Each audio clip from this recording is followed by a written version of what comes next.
केशव नगर राज्य के एक छोटे से गांव में हरिराम नाम का एक सीधा साधा मेहनती और ईमानदार किसान अपनी पत्नी के साथ खेत में बैठा हुआ था। देखना, हमारी फसल इस साल बहुत अच्छी होगी। हाँ, क्योंकि मेरी मेहनत के साथ साथ मेरे खेत की जमीन पर तुम्हारी मेहनत का पसीना भी शामिल है अर्चना। हाँ। नहीं, सारे गांव में केवल तुम ही मेहनती और ईमानदार हो। तुम्हारे पास जमीन तो कम है, लेकिन तुम्हारा दिल बहुत बड़ा है। कुछ देर बाद दोनों पति पत्नी घर चले गए।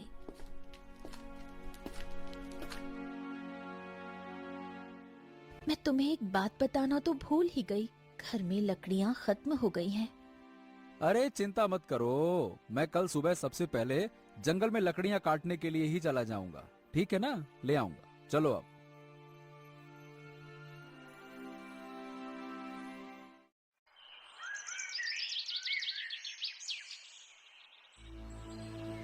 अगली सुबह हरीराम लकड़ियां काटने के लिए जंगल चला गया।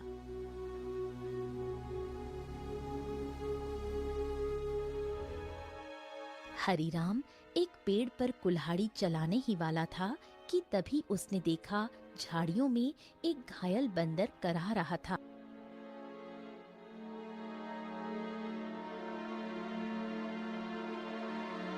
हे भगवान, बाप रे, इस बंदर को तो लगता है किसी ने बुरी तरह से घायल कर दिया है। जरूर किसी जंगली जानवर ने इसके ऊपर हमला किया होगा। बताओ भला, बेचारे का हाथ खून से भरा हुआ है। ओहो हो। हरीराम बंदर के पास बैठा था। काश तू बोल सकता तो बता सकता कि तेरी तकलीफ कहाँ है। फिलहाल तो तेरे हाथ में खून दिख रहा है, लेकिन जिस तरह से तू दर्द से तड़प रहा है ना, बाप रे, तकलीफ तो कहीं और ही है। उसी समय वहाँ एक साधु आ पहुँचा। कौन हो तुम और बंदर से क्या बातें कर रहे हो? प्रणाम साधु महाराज, मैं तो बस लकड़ियां काटने के लिए जंगल में आया था। इस घायल बंदर को देखा तो इसके ऊपर तरस आ गया।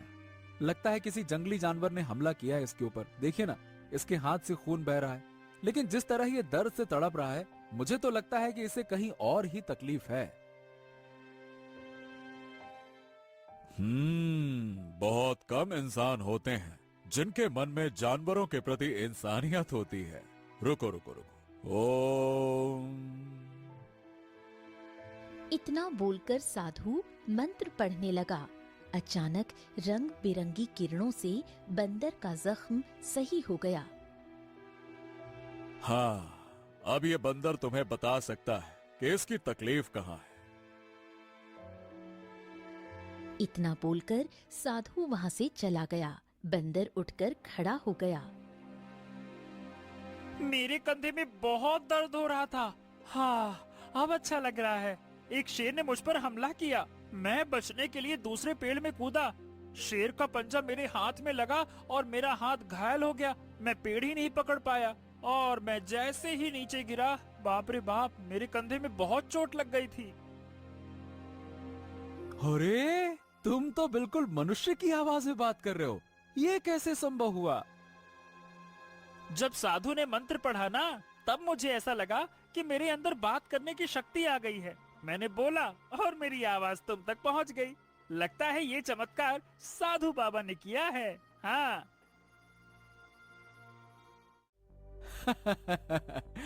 अच्छा ये बताओ, तुम मेरे घर पे चलोगे?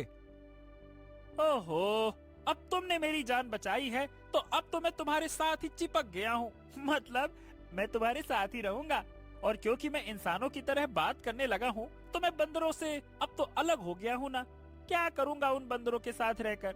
अब तुमसे बातें करूँगा जी भर के। चलो, तुम मेरा कोई अलग नाम भी रख सकते हो। बताओ बताओ, मेरा क्या नाम रखोगे?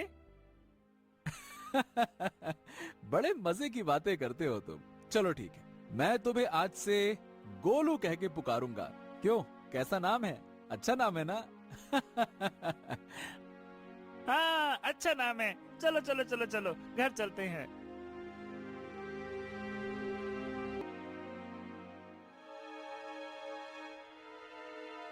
अरे, ये जंगल से तुम बंदर को क्यों पकड़ लाए? हरीराम पूरी घटना अर्चना को बताने लगा। क्या क्या वास्तव में बंदर बात कर सकता है? अरे तुम स्वयं पूछ लो। क्या नाम है तुम्हारा? मेरा नाम गोलू है। हरीराम ने मेरी जान बचाई है और अब मैं उसका साथी हूँ। साथी क्या, अब तो मैं तुम्हारे परिवार का हिस्सा हूँ। हाँ। अर्चना आश्चर्य में पड़ गई। समय बीतने लगा। गोलू की मौजूदगी घर में नई जान ले आई थी। धीरे धीरे गोलू अर्चना के काम में हाथ बटाने लगा। गोलू अब हरीराम का सच्चा साथी बन चुका था। एक दिन गोलू हरीराम से बोला, हरीराम, अब मैं भी तुम्हारे साथ खेत में चलूंगा। क्या करूंगा घर में बैठे बैठे, मुझे भी चलना है। अरे गोलू, खेत का काम आसान नहीं होता, बहुत मेहनत लगती है। क्या करोगे तुम वहाँ पे? अरे क्या करूंगा क्या, मैं भी तुम्हारे साथ मेहनत करूंगा। और क्या क्या मुझे कम मेहनती समझा है क्या? बस डर ये है कि गांव वालों ने तुम्हें बोलते हुए देख लिया ना, तो वो न जाने क्या समझेंगे। अरे पर जब मैंने तुमसे पहली बार बात की थी तो क्या तुम डरे थे क्या, बताओ? देखो गोलू, मैं दुनिया को जानता हूँ। हर कोई मेरे जैसा नहीं होता है जो तुम्हें समझ सके। ओहो, मुझे दुनिया से क्या है लेना देना, मुझे तो तुम्हारे संग है रहना। मेरा मतलब ये है कि मुझे बस तुमसे मतलब है, क्योंकि मैं तुम्हारा साथी हूँ। हाँ। हरीराम मुस्कुराया और अगले दिन गोलू को साथ लेकर खेत चला गया। कुछ ही दिनों में गोलू ने खेती की हर बात सीख ली। अब वो हरीराम का सच्चा मददगार बन गया था।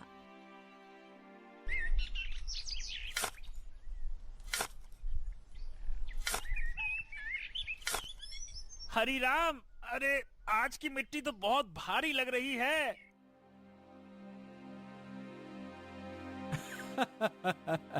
गोलू, अब तो तू पक्का किसान बन गया है। मिट्टी का भी फर्क समझने लगा है। गोलू की बात अब गांव में फैलने लगी थी और ये बात आखिरकार पहुंची जमींदार चौधरी के कानों तक। क्या हरीराम के घर एक बंदर है जो इंसानों की तरह बोलता है? हाँ जमींदार साहब, मैं खुद देख चुका हूँ। अरे मैंने तो उसे बोलते हुए सुना भी है। पहली बार तो मैं डर गया था। अरे भैया, तो फिर उस बंदर को लेकर तमाशा करना चाहिए। उससे तो बड़ी अच्छी कमाई होगी। ये बात आपने बिल्कुल पते की कही जमींदार साहब। जमींदार की हंसी कुछ देर चली, फिर वो गंभीर हो गया। हाँ, इस हरीराम की जमीन पर मेरी नजर बहुत समय से है। बाकी सब तो मेरे कर्जदार बन चुके हैं, पर ये ससुरा हरीराम ये कभी झुका ही नहीं। उसकी जमीन बहुत उपजाऊ है जमींदार, बंजर में भी फसल उग जाती है। अरे इसमें मिट्टी का कोई खेल नहीं है भीमा। उसकी किस्मत और सितारे बुलंद है, पर जिस दिन वो सितारे गिरेंगे ना, उसी दिन ये खेत मेरा होगा और हरीराम मेरे कदमों में होगा। देख लेना तुम।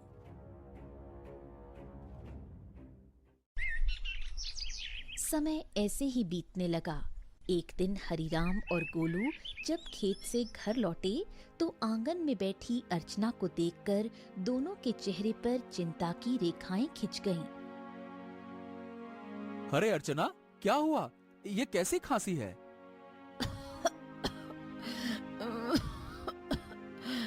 कुछ दिनों से खांसी हो रही है, अब तो दिन ब दिन और भी बढ़ती जा रही है।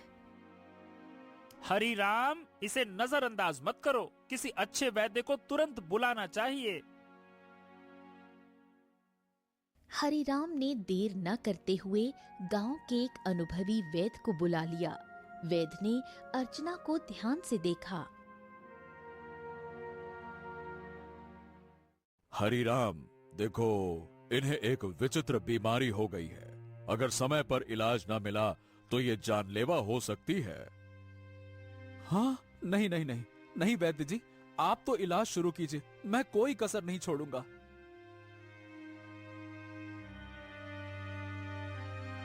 उस दिन से हरिराम का सारा धन अपनी पत्नी के इलाज में लगने लगा। हफ्तों बीतते गए और एक दिन ऐसा आया जब उसकी सारी जमा पूंजी खत्म हो गई। उस दिन हरिराम घर पर अकेला बैठा था।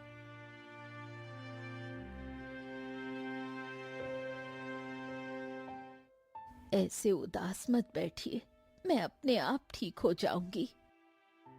ऐसा ऐसा मत कहो अर्चना, मैं तुम्हें इस हालत में नहीं देख सकता। तो अब क्या करोगे? जो कुछ था सब तो मेरे इलाज में लगा दिया। अब तो बीज खरीदने तक के पैसे नहीं बचे। हरिराम सिर झुकाए बैठा था। तभी गोलू तेजी से दौड़ता हुआ आया। हरिराम, हिम्मत मत हारो। तुम्हारे 2 भाई इस गांव में रहते हैं और तुमसे ज्यादा धनी भी हैं। उनसे मदद क्यों नहीं मांगते हो, हैं? हरिराम को ये बात ठीक लगी। उसी शाम वो गोलू को साथ लेकर अपने बड़े भाई केशव के घर गया। हो हरी राम, क्यों भाई, आज हमारे घर का रास्ता कैसे भूल गए हैं? भैया, अर्चना की बीमारी के बारे में तो अब गांव में सब जानते हैं। मैंने जो कुछ कमाया सब इलाज में लग गया। अब कुछ धन की जरूरत है भैया। तुम तो जानते हो मेरी फसल इस बार खराब हुई है। अब खुद मुझे उधारी लेना पड़ रहा है, तो मैं तुम्हें कहां से दूं? हरिराम कुछ नहीं बोला, सिर झुकाकर बाहर निकल आया। अरे वो झूठ बोल रहा था हरिराम, मैंने उसके चेहरे को देखा है, वो देना ही नहीं चाहता था। हाँ जानता हूँ रे गोलू, पर चलो एक और भाई है, उनसे मिलते हैं, चलो। अब दोनों बिरजू के घर पहुंचे। बिरजू ने दरवाजा खोला और हरिराम को देखकर चौंक गया। ओ हरिराम, आज भाई की याद कैसे आ गई? भैया भैया, मेरी पत्नी अर्चना बहुत बीमार है, थोड़ा सा धन चाहिए इलाज के लिए। क्या? अरे बंटवारे में वैसे भी तुझे ज्यादा जमीन मिल गई थी, उसे बेच नहीं देता? मेरे पास धन का पेड़ लगा है क्या जो मांगने चला आया? झूठ मत बोलो भैया, सच तो यह है कि तुमने और केशव भैया ने मेरे हिस्से की जमीन भी दबा ली थी। मुझे 6 बीघा जमीन मिलनी थी, बस 2 बीघा मिली है, 2 बीघा। अरे निकल जा यहाँ से, अगर कर्ज लेना है तो जमींदार के पास जा। मुंह उठा के चले आते, भाग यहाँ से।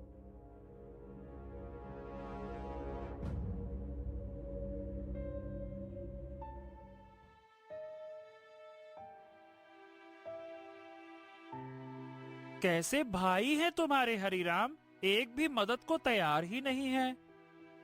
हाँ, इस दुनिया में इंसान ऐसे ही होते हैं, मतलबी, अपना पराया कुछ नहीं देखते। तो अब क्या करोगे? क्या जमींदार के पास जाओगे? हाँ, मजबूरी है गोलू, मैं नहीं जाना चाहता था, इसीलिए तुम्हारे कहने पे भाइयों के पास गया। अब तुम ही बताओ, मेरे पास और क्या रास्ता बचा है, बताओ।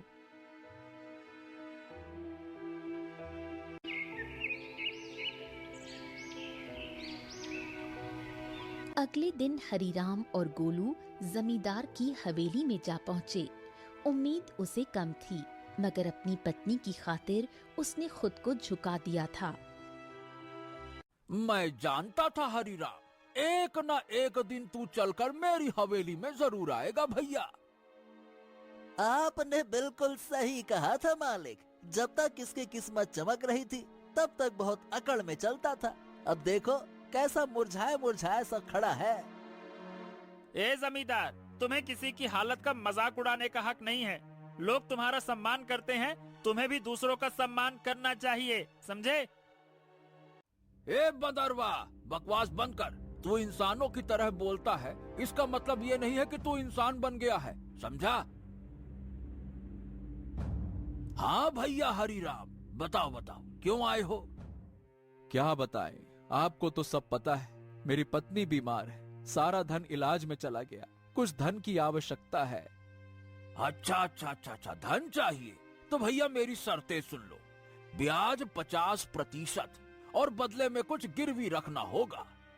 हाँ, मेरे पास कुछ बचा है क्या जो गिरवी रखूं? जो सोने के आभूषण थे वो भी इलाज में बिक चुके हैं। अरे है ना, क्यों नहीं है? तेरे पास 2 बीघा जमीन है, भैया उसे गिरवी रखो। वक्त पर कर्ज चुकाएगा तो जमीन तेरी वरना मेरी, सीधा हिसाब। बोलो भैया। हरीराम सोच में पड़ गया। उसे अपनी पत्नी का जीवन बचाना था, मगर कीमत बहुत बड़ी थी। अरे ये तो सरासर अन्याय है। तुम किसी की मजबूरी का फायदा उठा रहे हो। ऐसे तो हरीराम कभी कर्ज ही नहीं चुका पाएगा। ए हरीराम, पहले तो तू इस अपने पालतू बोलने वाले बंदर को ले जा यहाँ से, नहीं तो मेरा मन बदल गया तो हो गया तेरा काम। जब से आया है पटर पटर पटर पटर। चुप कर। हरीराम चलो मेरे साथ, ये कर्ज मत लो, चलो। गोलू, मेरे पास अब और कोई चारा नहीं है। अरे तुम बस चलो तो, मैं तुम्हारी मदद करूंगा ना। हाँ चलो मेरे साथ। हरीराम गोलू के साथ चला गया। हवेली के भीतर जमींदार और भीमा गुस्से से खौल रहे थे। ए मालिक, हरीराम तो हाथ से निकल गया। अरे चिंता मत कर बेटा, मजबूरी उसे फिर लौट आएगी। कितना दूर जाएगा वो?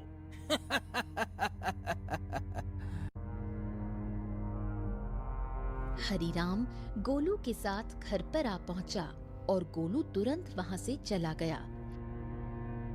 शाम तक गोलू लौटकर नहीं आया। हरीराम और अर्चना की चिंता बढ़ने लगी। गोलू अब तक क्यों नहीं आया? कहीं जमींदार ने उसे कुछ कर तो नहीं दिया? अरे पता नहीं कहाँ गया। मेरा मन भी बड़ा बेचैन है। रात बीत गई। सुबह सूरज की किरणों के साथ ही गोलू वहां पहुंचा, हाथ में एक चमकती जड़ी बूटी के साथ। अरे गोलू, तू कहाँ था? हमें लगा कहीं तुझे कुछ हो तो नहीं गया। अरे मैं जंगल गया था उन साधु महाराज को ढूंढने जिनसे मुझे बोलने की शक्ति मिली थी। उन्हें मैंने सारी बात बताई और उन्होंने दया करके ये जड़ी बूटी दी है। उन्होंने कहा है कि इससे बड़ी बीमारी ठीक हो सकती है। हाँ। गोलू ने वो जड़ी बूटी अर्चना को दे दी। कुछ देर बाद अर्चना की आंखों में चमक लौट आई। मुझे बिल्कुल स्वस्थ महसूस हो रहा है, जैसे मैं कभी बीमार ही नहीं थी। हाँ। अर्चना, तुम्हारी खांसी भी ठीक हो गई। और गोलू, तू तो हमारे लिए देवता बन गया। अगर तू नहीं होता तो मैं जमींदार से कर्ज लेकर अपनी खेती भी खो बैठता।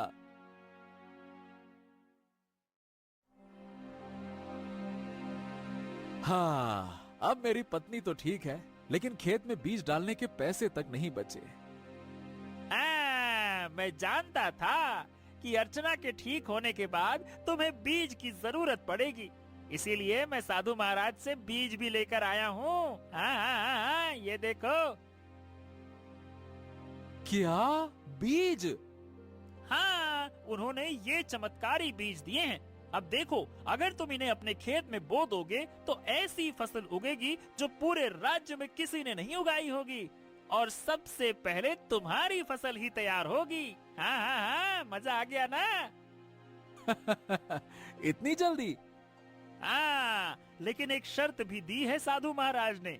जब तुम्हारा समय अच्छा हो जाए तब तुम उन लोगों की मदद करना जो जमींदार के कर्ज में दबे हुए हैं। अरे मित्र गोलू, गोलू गोलू गोलू, तू मेरा सच्चा साथी निकला। हम दोनों मिलकर अच्छे से खेत में फसल बोएंगे। चल मेरे भाई।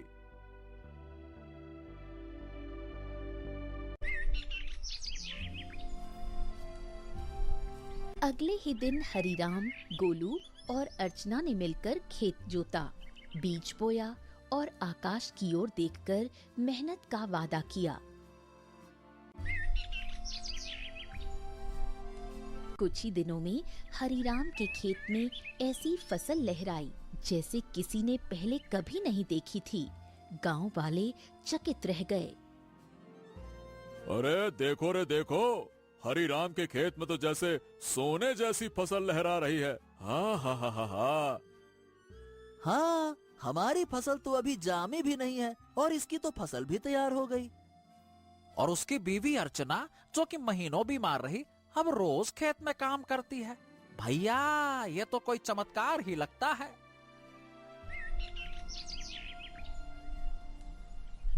कुछ दिनों बाद हरीराम की किस्मत बदल गई। चमत्कारी फसल ने उसे गांव का सबसे सफल किसान बना दिया। बाजार में उसके नाम की चर्चा फैल गई। हरि राम, जपो राम नाम, बन गया तू धनवान। जो सोचा था वो हो गया सच। हाँ, वाकई में सच तो हो गया, लेकिन अब बारी है गोलू वादा निभाने की, उन सब की मदद करने की जो जमींदार के कर्ज में डूबे हैं। हाँ बिल्कुल, चलो आज से ही शुरुआत करते हैं। अपने गांव का बिंदेसर का खेत सबसे पहले छुड़ाते हैं। चलो।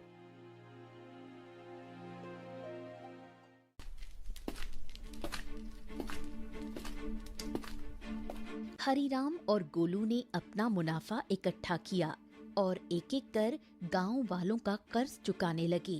बिंदेसर, भोलू, रज्जो सभी ने अपनी जमीन वापस पा ली।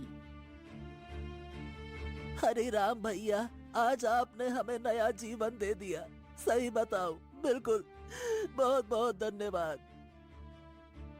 गांव में खुशी लौटने लगी, लेकिन जमींदार के चेहरे पर उदासी छा गई। ये सब देखकर जमींदार गुस्से से अपने साथी भीमा से बोला, हाँ, ए भीमा, तू देख रहा है ना कि क्या हो रहा है?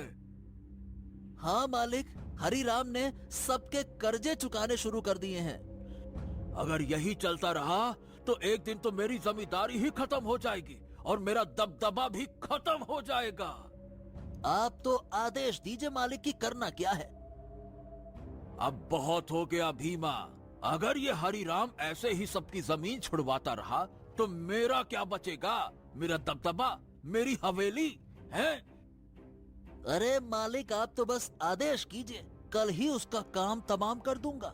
सब खेत में काम करते हैं, वही खत्म कर दूंगा। कहिए। खून जमीन पर गिरे ऐसा मारना साले को, ताकि सबके दिल में डर उतर जाए। जा, हरिराम को मिटा दे, जा। सुबह का सूरज उगा, लेकिन किसी तूफान से पहले की शांति जैसा लग रहा था। हरिराम खेत में बीजों को देख रहा था, जो अब सोने जैसे चमकते दिखते थे। अरे गोलू, देख तो, ये फसल तो जैसे गाना गा रही हो। तुम्हारे हाथ की छुअन में जादू है। हाँ बिल्कुल सही कह रहे हो मित्र। इस बार की फसल सोने की फसल जैसी उगती हुई दिख रही है। वाह वाह वाह वाह वाह वाह। इतना बोलकर अचानक गोलू एक ओर हट गया। सच तो ये था कि गोलू को किसी की आहट की भनक लग चुकी थी। तभी वहां जमींदार और भीमा आ पहुंचे। भीमा के हाथ में लंबा बर्छा था। हरिराम झुका हुआ था। अब भुगतो किसान। जैसे ही भीमा ने हरिराम की ओर बर्छा फेंका, एक छलांग, एक चीख, एक वार, लेकिन हरिराम पर नहीं, गोलू पर। गोलू! नहीं नहीं नहीं, ये क्या किया तूने? तुम्हारे लिए मित्रता का मतलब सिर्फ साथ नहीं होता, कभी कभी बलिदान भी होता है। तूने मेरी जान बचाने के लिए अपनी जान दांव पर लगा दी। क्योंकि तुम मेरे साथी हो और मैं तुम्हारा।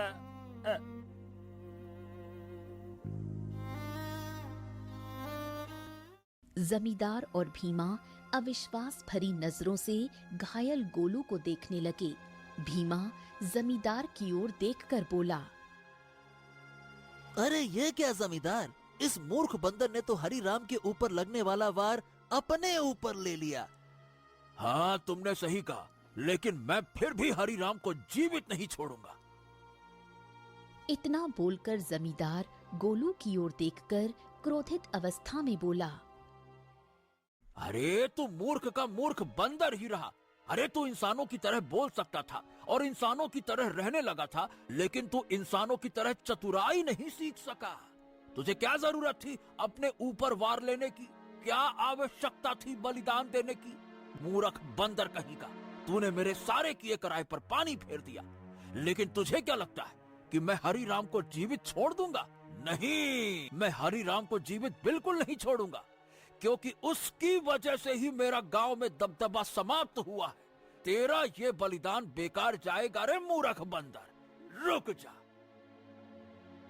गोलू के होठों पर एक हल्की मुस्कान अब भी जिंदा थी। गोलू ने अपने मित्र हरिराम को मुस्कुराते हुए देखते हुए ही दम तोड़ दिया। तभी वहां वही साधु प्रकट हो गया जिसने गोलू को बोलने की शक्ति दी थी और जिसने गोलू को हरिराम की पत्नी को बीमारी से बचाने के लिए जड़ी बूटी और जादुई बीज दिए थे। साधु क्रोधित अवस्था में जमींदार और भीमा की तरफ देखकर बोला, जिसने निर्दोष की जान ली, उसका पाप अब उससे बदला मांगेगा। जमींदार और भीमा, तुम दोनों ने बहुत बड़ा पाप किया है। तुम्हें इस संसार में खुलेआम रहने का कोई अधिकार नहीं है। तुम दोनों समाज के लिए खतरा हो। रुक जाओ। इतना बोलकर साधु की क्रोधित आंखों से रंग बिरंगी किरणें निकलकर भीमा और जमींदार के शरीर पर पड़ने लगी और अगले ही पल उनके शरीर में आग लग गई। कुछ ही देर में वो दोनों जलकर राख हो गए। गांव वाले इकट्ठा हो गए। साधु हरिराम की ओर देखकर बोला, हाँ, तुम्हारा और गोलू का साथ यहीं तक लिखा था हरिराम। लेकिन साधु महाराज, जमींदार के साथी भीमा ने मेरे ऊपर हमला किया था, लेकिन गोलू ने उसे अपने शरीर पर ले लिया। हाँ, क्योंकि वो तुम्हारा सच्चा साथी था। जाते जाते गोलू ने अपनी मित्रता का कर्ज चुका दिया। अपने साथी को कभी नहीं भूलना हरिराम। इतना कहकर साधु रंग बिरंगी किरणों में वहां से गायब हो गया। गांव वाले नम आंखों से गोलू के बलिदान की सराहना करने लगे। अरे ये कोई साधारण बंदर नहीं था भैया, देवता था, देवता, हरिराम का सच्चा साथी। हाँ भैया, इसने अपनी जान दे दी और हम सबको बचा लिया। बहुत अच्छा बंदर था। कुछ दिनों बाद हरिराम ने नम आंखों से गोलू की याद में उसी खेत में एक पौधा लगाया जो आगे जाकर बना साथी वृक्ष। गोलू, तेरे बिना सब अधूरा लगेगा, लेकिन तू मिटा नहीं। तू हर उस फसल में है जो इस धरती से उगेगी। कभी कभी सच्चा साथी इंसान नहीं होता, वो एक जानवर हो सकता है जो बिना शर्त प्रेम करे, रक्षा करे और अगर जरूरत पड़े तो जीवन भी दे दे।